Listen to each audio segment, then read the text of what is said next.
Mary,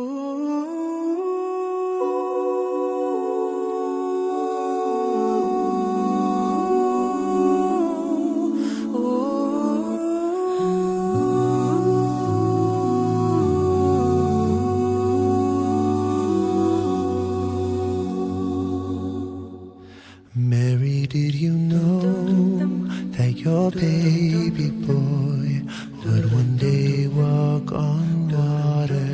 Mary, did you know that your baby boy would save our sons and daughters? Did you know that your baby boy has come to make you new?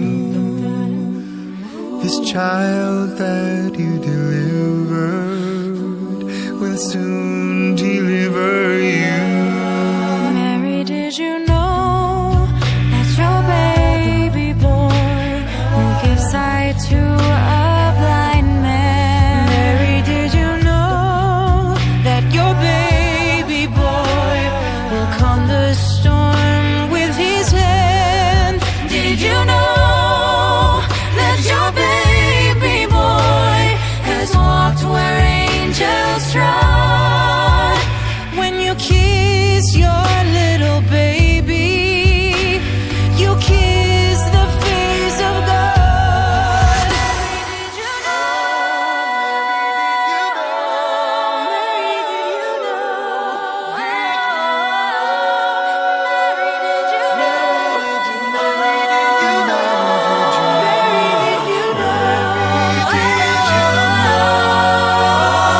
The blind will see, the deaf will hear, the dead will live again.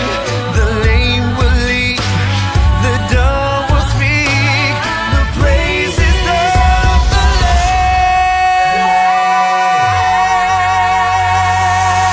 Lamb.